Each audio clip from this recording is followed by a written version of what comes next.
Hello everyone, how are you today? The theme of our lesson, happiness, is today we speak about gerund. Саламатсыздар ма, құрметті қатысушылар, бүгінгі біздің тақырыбымыз бақыт дегеніміз, ары қарай жалғастыруымыз керек. Бақыт дегеніміз не ол? Жалпы біз бүгін грамматикалық тақырыпта геронди туралы сөйлейміз. Яғни бүгін бізде 15-ші тақырып. Құрметті қатысушылар, мен қазір грамматикалық тақырыпқа көшпестен бірінші, яғни біздің өзіміздің жаңа сөздерге көшейік. Мінекей біздің бүгінгі жаңа сөздеріміз етістіктер. Неге етістіктер? Себебі ағылшын тілінде геронди дегеніміз бар, бір зат етістіктің заттануын білдіреді. Еңгі жалғану арқылы қазір оны түсіндіріп беремін. Енді біз бүгін мына өтетін 11 етістіктен кейін міндетті түрде герондиді қолданамыз. Enjoy. Enjoy дегеніміз рахаттану, ләззат алу. Finish аяқтау. Go on жалғастыру.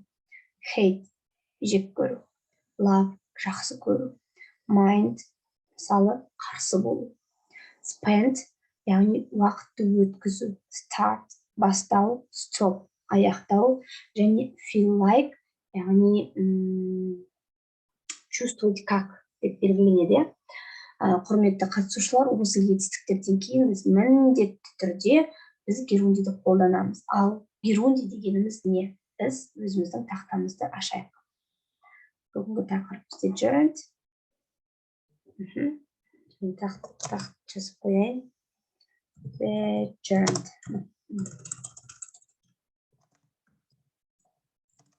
Жалпы геронди дегеніміз біздің еңгівый етістіктің қосылу арқылы жасалынады. Ол қалай жасалынады? Құрметті қатысушылар, мысалы to read оқу дедік. Reading оқылым. Қосылу арқылы бұл заттанып кетеді. Енді геронди нені білдіреді? Геронди ағылшын тілінде бір уақытта болып жатқан процесті білдіреді. Сол процесті көрсететін етістіктің формасы. Оған етістіктің қасиет, зат есімнің қасиеті заттанып кетеді. Оған біз ing жалғау арқылы, етістікке ing жалғау арқылы біз оны заттандырып жібереміз. Ағылшын тілінде, орыс тілінде оны деепричастие дейді. Қазақ тілінде кішкене оның ұқсастық аналогтары жоқ. Бірақ та орыс тілінде өте жақсы деепричастие деген бар. Мысалы, to read читать, reading чтение. Қазақша мысалы оқу, оқылым дейді. To swim далайық. Swimming. Қараңыздар, swimming. Бұл жерде жүзу, бірақ та орысша аударатын болсақ плавать, плавание дейді. Енді бізде жаңа біз айттық, ағылшын тілінде like деген етістік бар дедік. Осы like етістігінен біз мысалы to-ды қолдансақ та болады, ing-ді қолдансақ та болады. Енді мен мына жерде бір мысал келтіріп кетейін. I like sleeping. Мінекей, I like sleeping. Мен ұйықтағанды жақсы көремін дейді. Я люблю или мне нравится спать, мне нравится сон дейді мына жерде. Біз бұл жерде ing-ді қолданамыз, немесе I like to sleep деп те қолдануға болады. Бұл сол инфинитивқа да, герондиға да жата беретін етістіктің түрі. Енді құрметті қатысушылар, біз геронди арқылы көрсетілетін іс-әрекет адамның немесе затқа оның ара қатынасын білдіреді дейікші. Мысалы, қазақ тілінде де немесе орыс тілінде де ешқандай геронди жоқ. Ол мағынасы жағынан былай отглагольное деп аталады, яғни зат есімдерге сәйкес келеді. Мысалы, оқу, яғни бізде читать, оқу, и чтение оқу тоже. Мысалы, күту, ждать и ожидание күту ағылшынша, мысалы. Сол енді біз ары қарай бір мысалдар келтіріп жіберейік. Қандай сөздерден кейін біз ing-ді қолданамыз? Мысалы, мен жүзумен айналысамын. I go on. I go on for swimming. Swimming. I go on. Мен мысалы жүзумен, то есть I go in swimming. Кешіріңіздер мұнда. I go in swimming. Мен жүзумен айналысамын дейді. Мен осы жерде жүзумен, я занимаюсь плаванием. Енді орысша жақсы келеді бізде. Немесе сөйлемде зат есім және етістіктің қызметін атқарады. бұл жерде мысалы айтайықшы, маған берген көмегіңіз үшін, иә, рахмет. Көмектескеніңіз емес, именно көмек үшін рахмет дейік. Thank you for helping. Мына жерде қараңыздар. Thank you for helping. Көмектескеніңіз үшін, иә, рахмет. Көмегіңіз үшін. Бұл жерде біз thank for-дан кейін, яғни біз ing-ді қолданамыз. Немесе I am fond of деген бар. Я увлекаюсь, маған ұнайды. I fond of reading дейікші, маған, я увлекаюсь чтением, маған кітап оқыған ұнайды. Онда fond of дегеннен кейін міндетті түрде біз ing-ді қолданамыз. Сонымен қатар, ағылшын тілінде, яғни gerundy зат есім, сөздің басында бастауыштың ролін атқаруы мүмкін. Мысалы, swimming is good for you.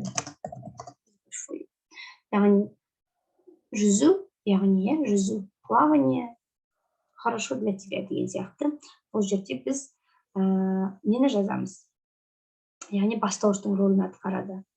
Сонымен енді мен сіздерге қандай сөздерден кейін қолданылатын жазып кетейін. Біз бүгінгі өткен жаңа сөздермен міндетті түрде gerundy қолданады. Міндетті түрде. Енді одан басқа to begin. To start бар ояқта. To begin бар. Мысалы, to result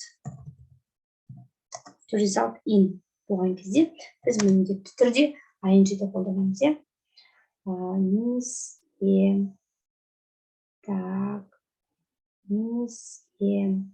Consider деген сөздер бар.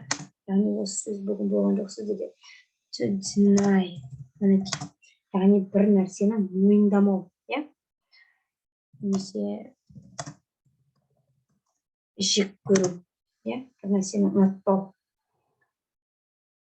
Немесе dislike деген бір ағылшын тілінде dislike деген. Dislike-тан кейін to dislike. Одан кейін де міндетті түрде бізде ing-мен қолданылады. Would like-та біз to-ды қолданатын болсақ, dislike-та біз ing-ді қолданамыз. Enjoy бар сіздерде. To escape қашу. Яғни бұл жерде біз міндетті түрде ing-ді қолданамыз осы етістіктен кейін. Мысалы, to pardon, to forgive, to excuse бұлардың барлығы кешіру деген мағына білдіретіндерде біз gerundy'ді қолданамыз. Forgive,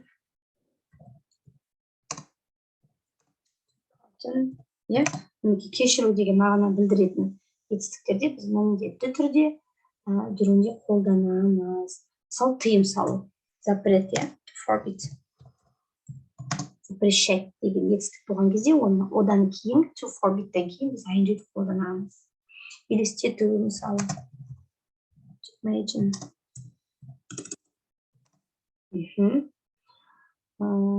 Practice, кстати, to practice.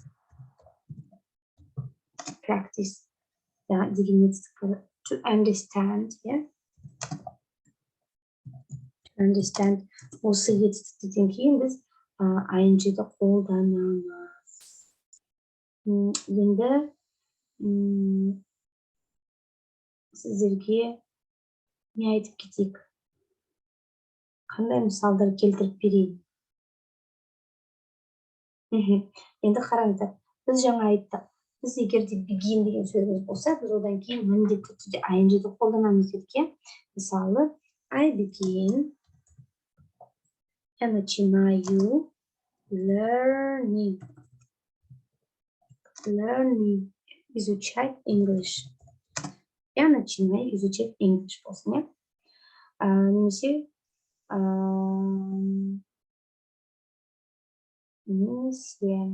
немесе қандай сөзді алайық. Мысалы, біз finish дедік. Finish деген сөзіміз бар дедік.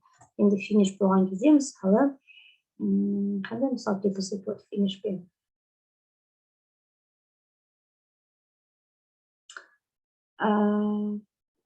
Сен, мысалы, сурет салуды қашан аяқтадың дейік. When did you finish painting? Мұнда finish'тен кейін ing-ді қолданамыз дедік. Одан кейін мысалы start. She starts. Она начинает. Яғни бастап жатыр. Нені? Laughing. Күлуді. Күліп бастап жатыр. Яғни осы сөздерден кейін біз міндетті түрде яғни ing. Содан кейін сіздер енді көп естисіздер ғой. Stop talking. Яғни stop talking. Яғни сөйлеуді доғар деген кезде. Мысалы stop reading. Мысалы есе оқуды. Manage управлять изучением. Manage learning. Мысалы осы жетістіктерден кейін біз міндетті түрде ing-ді қолданамыз. Осы нәрсе сіздерге түсінікті деп ойлаймын. Егер осы герунди түсінікті болса сіздерге, біз келесі өзіміздің платформамыздағы тапсырмаларды орындауға көшейік. Құрметті қатысушылар, мінеки платформамызға келеміз. Платформамызда бірінші тақырыбымыз reading. Яғни reading тапсырмасында біз текстті оқуымыз керек. Және оның астындағы сұрақтарға жауап беруіміз керек.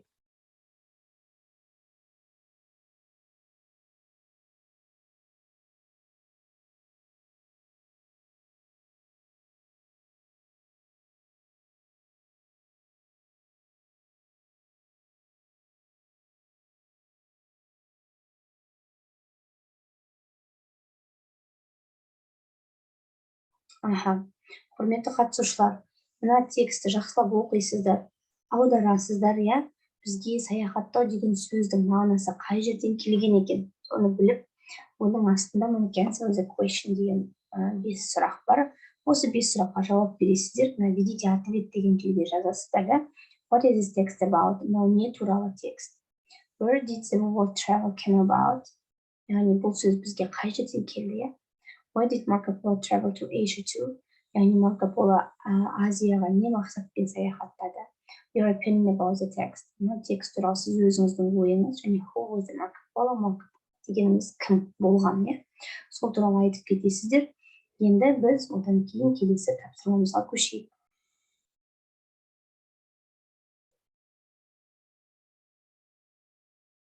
Келесі тапсырмамыз writing, яғни жазылым. Бұл writing-да бұл 14-ші тақырып ашылып кетті. Қазір 15-ші тақырыпқа көшейік. Келесі тақырыбымыз, кешіріңіздер, бізде listening екен, тыңдалым. Тыңдалымды ашамыз. Енді мұнда сіздер көріп тұрғандай, мына біреу көкпен жазылған ссылканы басасыздар, осы ссылкадан сіздер видео қарайсыздар. Бұл видеоны мұқият қарап болғаннан кейін мына астындағы 6 сұраққа жауап бересіздер. What food is popular in Spain?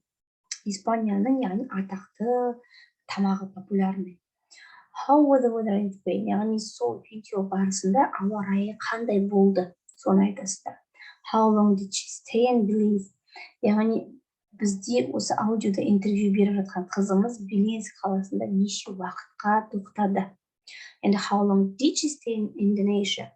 Енді біз Индонезия қаласында неше уақыт тоқтады, остановилась. Did she surf in Indonesia? Индонезияда болған кезде ол серфингпен айналысты ма? Және which country is your favorite? Қай мемлекетті ол қыз қатты жақсы көреді? Екен, соны яғни айта кетесіздер. Келесі өзіміздің тапсырмамызға көшейік.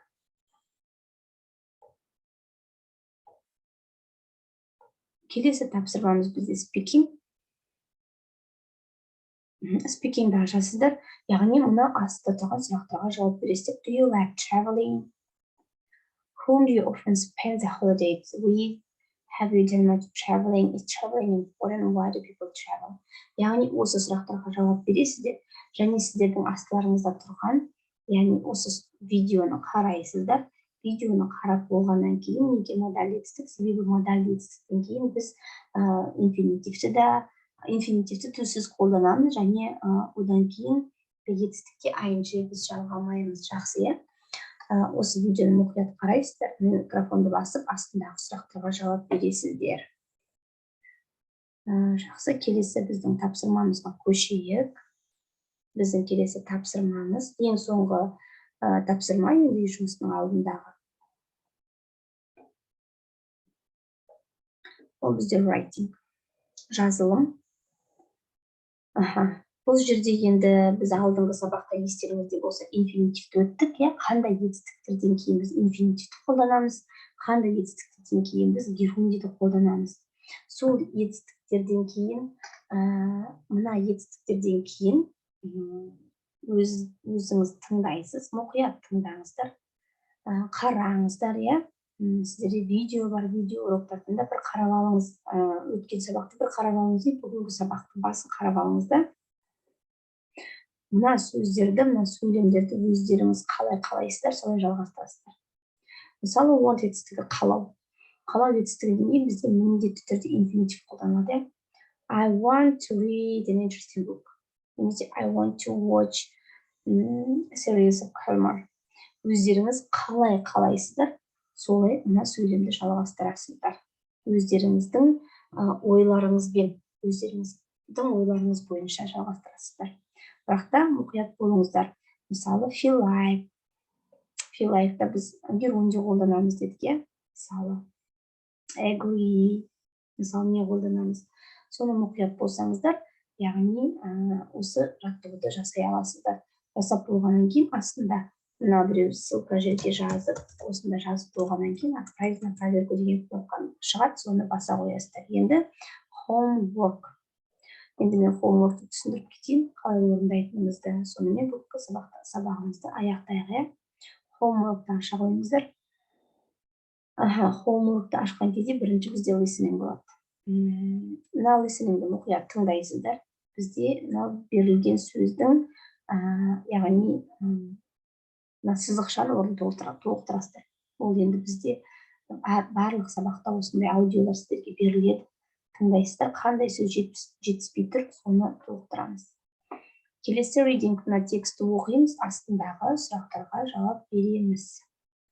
Міне. Writing-та сіздер мына жерде дұрыс вариантын таңдайсыздар. Walking бола ма, to walk бола ма, немесе walk бола ма, Ол үшін тағы да біздің сабағымыздың басына барып, грамматиканы тыңдап, қандай етістіктер, бізде инфинитивтің етістіктері, қандай етістіктерден кейін герундий қолданылатын мұқият жазып алсаңыздар, бұл сіздерге қиындық соқпайды. Келесі speaking. Speaking-та мінекей өзіңіз осы карточка бойынша сұрақтарға жауап беріп, микрофонды басып, бізге ауызша жібересіздер. Ауызша жіберілген материалдарыңызды сіздер WhatsApp-қа жазсаңыздар болады, диктофонға жазсаңыздар болады, выбрать файл дегенді басып, бізге бір аудио материалды толығымен жіберсеңіздер болады. Немесе каждый раз сұрақ келген кезде, мысалы, микрофонды басып жауап беріп отырсаңыздар болады. Құрметті қатысушылар, егер сіздерде бүгінгі сабақ бойынша сұрақ туындайтын болса, немесе платформа бойынша сұрақ туындайтын болса, сіздер чатқа жазыңыздар. Біз сіздерге міндетті түрде жауап береміз. Және де біз күнделікті сіздерге жіберіп жатқан ссылка бойынша сабаққа кіріңіздер, сол жерде ағылшын тілімізді практикаға кетейік. Жақсы, осымен бүгінгі сабағымызды аяқтайық. Goodbye.